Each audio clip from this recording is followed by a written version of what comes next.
আসসালামু আলাইকুম। আজকে আমরা দেখব 3.3 এর সমাধান। 1 -a এর ধন যোগাত্মক বিপরীত রাশি কোনটি? যোগের বিপরীত রাশি কোনটি? এর মানে বোঝায় -a এর মানে মাইনাসের বিপরীত রাশি কোনটি হবে? তাহলে মাইনাসের বিপরীত রাশি হবে প্লাস। উত্তর হবে +a। 2 12 এর সাথে এর যোগাত্মক বিপরীত সংখ্যা যোগ করলে হয়, এর মানে 12-র সাথে 12-র বিপরীত সংখ্যা কত? -12। এটি যদি আমরা যোগ করি তাহলে উত্তর হবে 0, কারণ 12 থেকে 12 বিয়োগ দিলে কোনো কিছুই থাকবে না। 3 এত চিহ্নিত স্থানের সংখ্যাটি কত? যে কোনো একটি সংখ্যাকে সমানের ইসেরে নিয়ে আসতে হবে। তাহলে আমরা যদি 15কে -15কে সমানের ইসেরে নিয়ে আসি তাহলে সেটি হবে 15 - 10। তাহলে উত্তর হয় 5। যেহেতু 15 বড় সংখ্যা, সামনে প্লাস, তাই আমাদের উত্তর হবে শুধু 5। তাহলে আমাদের উত্তর হবে 5। 4 নিচের তথ্যের আলোকে 4 ও 5 নং প্রশ্নের উত্তর দাও। তাহলে -7, -8, -9 তিনটি পূর্ণ সংখ্যা। 4 প্রথম সংখ্যার সাথে দ্বিতীয় সংখ্যার যোগাত্মক বিপরীত সংখ্যাগুলো কত হবে? তাহলে আমাদের প্রথম সংখ্যা হচ্ছে -7 এবং দ্বিতীয় সংখ্যার যোগাত্মক বিপরীত সংখ্যা হলো -8 এর বিপরীত সংখ্যা হলো +8। তাহলে +8 থেকে -7 বিয়োগ দিলে উত্তর হয় 1। 5 প্রথম ও তৃতীয় সংখ্যার যোগাত্মক বিপরীত সংখ্যার যোগফলের সাথে দ্বিতীয় সংখ্যা যোগ করলে যোগফল a হলে, তাহলে প্রথম ও তৃতীয় সংখ্যার যোগাত্মক বিপরীত, প্রথম ও তৃতীয় সংখ্যার যোগাত্মক বিপরীত সংখ্যার যোগফলের সাথে, তাহলে 7 এবং -9 এর বিপরীত সংখ্যা, তাহলে যোগ করলে হবে কত? 7 + 9। তাহলে উত্তর হয় 16। পরে বলেছে যোগফলের সাথে দ্বিতীয় সংখ্যার যোগ করলে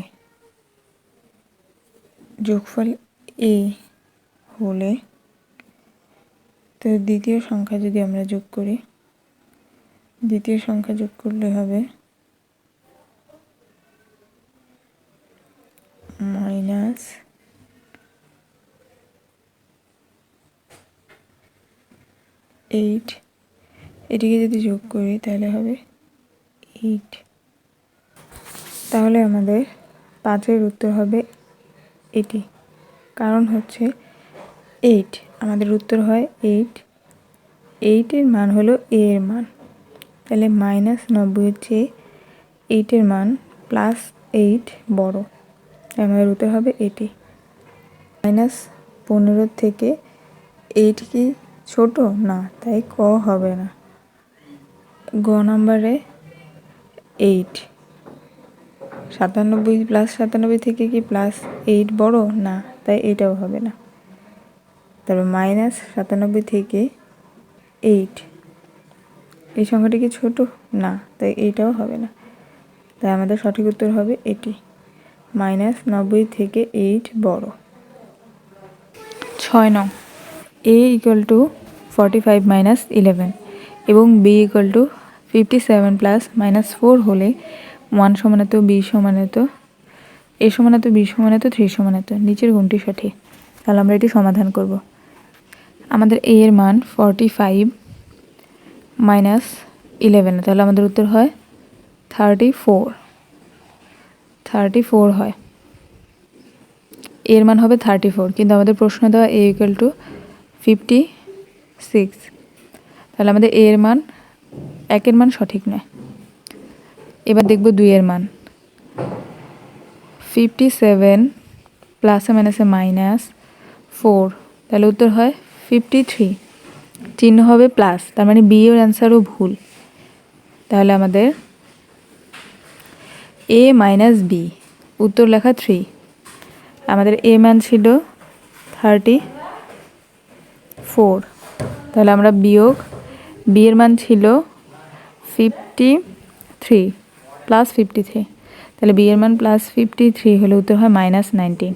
তার মানে এখানে 3-এর উত্তর দেওয়া 3, তার মানে আমাদের একটি উত্তরও সঠিক নয়। তাহলে 6 নংয়ের উত্তরটি ভুল দেওয়া আছে, এখানে একটিও সঠিক হবে না। 7, এখানে একটি সংখ্যা রেখা রয়েছে। চিত্রের চিহ্নিত অংশে আছে অঋণাত্মক পূর্ণ সংখ্যা। অঋণাত্মক মানে হলো প্লাস, মানে ধনাত্মক। এখানে দেখো আমরা 0 থেকে যত ডান দিকে যাব সব ধনাত্মক সংখ্যা মানে প্লাস, যেটাকে বলা হয় অঋণাত্মক পূর্ণ সংখ্যা। 2, সকল মৌলিক সংখ্যা। হ্যাঁ, এখানে 0 থেকে আমরা যত ডান দিকে যেতে থাকবো মৌলিক সংখ্যাগুলো পাবো, যেমন 2, 3, আরও যত আসতে থাকবে তত মৌলিক সংখ্যা পাবো। আরেকটি অপশন হলো এই পাশে সকল জোড় সংখ্যা। তাহলে আমাদের 7 নংয়ের উত্তর হবে 1 ও 2। 1 অঋণাত্মক পূর্ণ সংখ্যা, 2 সকল মৌলিক সংখ্যা। এবার দেখব 8 নং প্রশ্ন। নিচের তথ্যের আলোকে 8 ও 9 নং প্রশ্ন উত্তর দাও। চিত্রটি হলো দেখো 0 সমতল মেঝে, মানে এটি একটি সমান জায়গা, উপর হচ্ছে ছাদ, নিচে হচ্ছে গুদামঘর। উপরের অংশ ধনাত্মক, নিচে ঋণাত্মক। 8-এ বলেছে সমতল মেঝের অবস্থান সূচক কোন ধরনের? অঋণাত্মক মানে প্লাস, মানে ধনাত্মক। মাঝখান বরাবর এটি ধনাত্মক হবে, মানে অঋণাত্মক। ঋণাত্মক মানে মাইনাস, আর অঋণাত্মক মানে ধনাত্মক। আর যত উপরে উঠতে থাকবে হবে ধনাত্মক, নিচে উঠতে থাকলে হবে ঋণাত্মক। যেহেতু মাঝখানে আসছে তাহলে আমাদের উত্তর হবে অঋণাত্মক। 9, সমতল মেঝে থেকে 3 ধাপ উপরে গিয়ে সেখান থেকে 5 ধাপ নিচে গেলে হবে। তাহলে এখানে আমাদের উত্তর হবে সমতল থেকে যদি উপরে যাওয়া হয় তার মানে ধনাত্মক হবে প্লাস, তাহলে 3 ধাপ উপরে মানে +3। তাহলে +3 থেকে সেখান থেকে 5 ধাপ নিচে, মানে তার থেকে 3 বিয়োগ দিলে কথা হবে 2। আর যেহেতু -5 বড় সংখ্যার সামনে যে চিহ্ন থাকে সেটি লিখতে হয়, তাহলে আমাদের 5-এর থেকে 3 বিয়োগ দিলে হবে 2, বড় সংখ্যার সামনে মাইনাস চিহ্ন, তাই উত্তর হবে -2।